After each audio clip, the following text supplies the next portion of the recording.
ఆగండి, ఎక్కడికి వెళ్తున్నారు? ఈ పోర్షన్ ఖాళీ లేదు. మేము ఖాళీగానే ఉన్నాం. మీరు ఖాళీగా ఉండొచ్చు, అది ఖాళీగా లేదు. ఎక్కడికి వెళ్తున్నారు? ఇంట్లో కొత్తగా అద్దెకి వచ్చింది మేమే. ఆ విషయం ముందే చెప్పొచ్చు కదా. రాజేశ్వరి గారు మీకు ఏమవుతారు? ఆవిడకే ఆయన కొడుకు అవుతారు. నువ్వు ఈయనకి ఏమవుతావు? మీరేదనుకుంటే అది అవుతాడు. అయితే పనోడు అనుకుంటాను.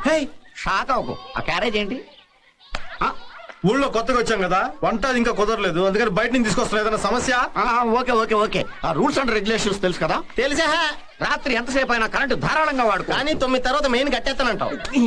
గోడలకు ఎన్ని క్యాలెండర్లు అయినా తగిలించుకోవచ్చు, కానీ మేకులు కొట్టద్దంటావు. నచ్చగా నీళ్లు మాత్రం నేను చెప్పినట్టు. నీళ్ళ గురించి మేము ఆలోచించక మేము సంవత్సరం అంతా తనాలు చేస్తా కూర్చుంటాం అనుకుంటున్నావా? మరి పండగలకే. మీరేం భయపడకండి, మీ ఇల్లు మా సొంత ఇల్లులో చూసుకుంటాం. వస్తాం. అందుకే రెంటడక్కే. ఇందు దా దా దా దా. ఒరేయ్, భోజనం రెడీరా, దా కుమ్మేద్దాం. రాయ్ చెరీ. బాబాయ్, నా స్కూల్ అడ్మిషన్ ఏమైంది? ఇంకా 1 month పడుతుందా?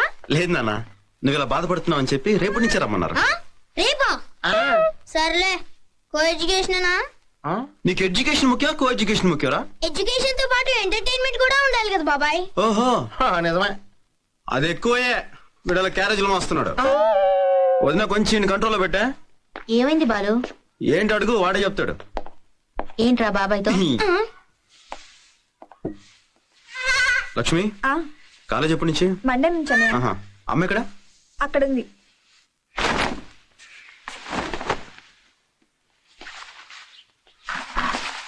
అమ్మ రాగా నిన్ను పనులు పెట్టుకోవాలా? ఎప్పుడు ఉండేదేగా బాబు. లక్ష్మికి మరి ఎల్లుండి నుంచి మెడికల్ కాలేజ్, చెరిగాడి కూడా మంచి స్కూల్ అడ్మిషన్ దొరికింది.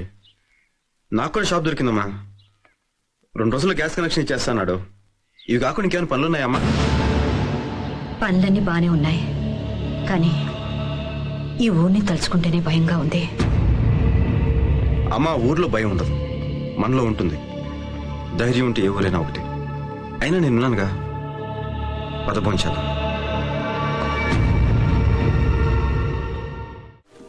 లక్ష్మి, ఏంటన్నయ్య? నీకు ఏ రంగులో కావాలి చుడీదారు? నీ ఇష్టం అన్నయ్య.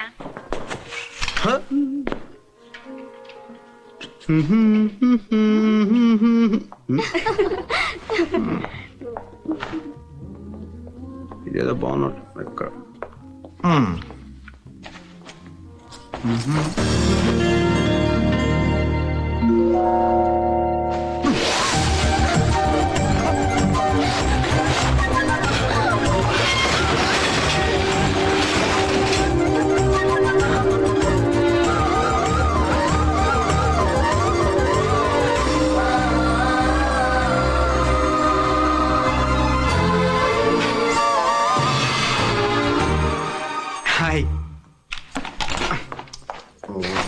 ఏంటిది? నేను ఇది మీ చున్నీ అనుకోలేదండి. నాది కాకపోతే నేను ఎందుకు వేసుకుంటాను? అది నాకు అర్థం కాలేదండి. ఓహో, అలాగా. కావాలని షాప్ లోకి వచ్చి ఎవరు అందంగా ఉన్నారా అని వెతికి నేను కనపడగానే నువ్వు నా దుపట్టా పట్టుకుని లాగావు, అవునా? అయ్యో దేవుడా, నిజంగా నేను కావాలని లాగలేదండి. నిజంగానండి, మీ మీద కొట్టండి. ఒప్పుకో, తప్పు చేశానే ఒప్పుకో. చెయ్యని తప్పు నేను ఎందుకు ఒప్పుకోవాలి? ఇలాంటి వాళ్ళని చాలా మంది చూశాను. మర్యాదగా ఒప్పుకో, వదిలేస్తాను. లేకపోతే ఈ టీజింగ్ కేసు పెట్టి లోపల ఇస్తాను. తప్పు చేసి సౌండ్ కూడా పెంచుతున్నావా? నేను కావాలని లాగలేదని చెప్తున్నాను. వదిలేమ్మా, అతను కావాలని లాగలేదని అంటున్నాడుగా. లేదు సార్, వీళ్ళ గురించి నాకు బాగా తెలుసు. వీళ్ళని ఊరికే వదిలేకూడదు. ఇలాంటి వాళ్ళు 4 షాప్కి వస్తే అంతే, గోవిందా గోవిందా. అమ్మా, ఇతన్ని చూస్తే అలా కనిపించట్లేదమ్మా. అలా చేసేవాళ్ళు అలా కనపడరు, ఇలాగే కనపడతారు. నాన్సెన్స్. అమ్మాయిలు చూస్తే చాలు, ఫూల్స్.